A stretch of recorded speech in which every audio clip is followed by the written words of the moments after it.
CNN, in the midst of a disheartening outbreak of measles and assorted other diseases we thought had been wiped out, comes another outbreak that has just gotten started, a GOP pander war.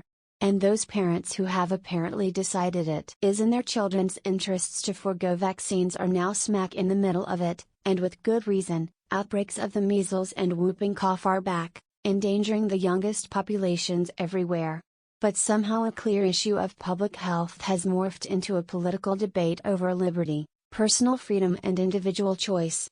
We all understand the past debates over a possible link, now thoroughly disproven, between vaccinations and autism, and no one can challenge parents' rights to try to protect their children. But the science is now clear, vaccinations are necessary. What's murky is the politics. The growing anti-government animus in the country and a complete lack of trust in institutions has somehow devolved into paranoia, that the big government, elite, corporate ideological agenda is driving the push for vaccinations. Whether it's the skeptical left or the skeptical right, it comes down to the same theory of everything, a deep-seated mistrust in institutions and an unwillingness to defer to them.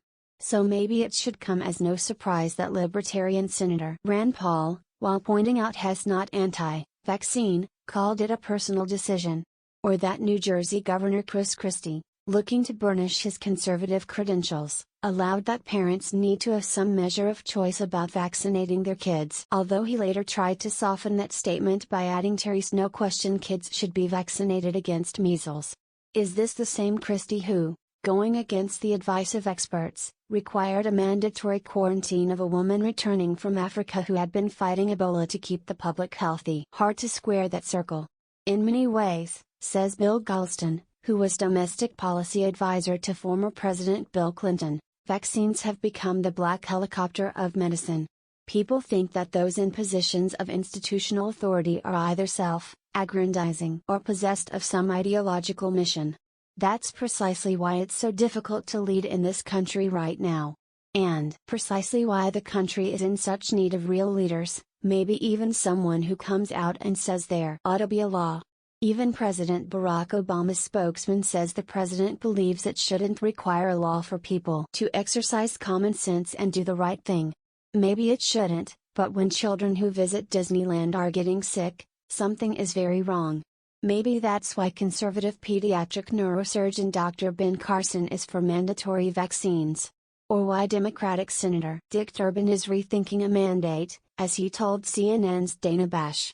I've pulled up short of a federal mandate, but I am really distressed by some of these comments of wannabe presidential candidates, says Durbin. Think of an analogy, what if I said it's my car, I don't want any brakes, and it just endangered my life? But, you're endangering the lives of other drivers. That's what this is about. And for those zealous small, government types, consider this, even in the most ardent libertarian circles. Teresa classic theory that the right to swing my fist ends where the other man's nose begins. It's a pretty standard argument that makes sense. Unless, apparently, you are running for political office. Read Knopinion's new Flipboard magazine. Follow us on Twitter @Knopinion. Join us on Facebook.com/Knopinion.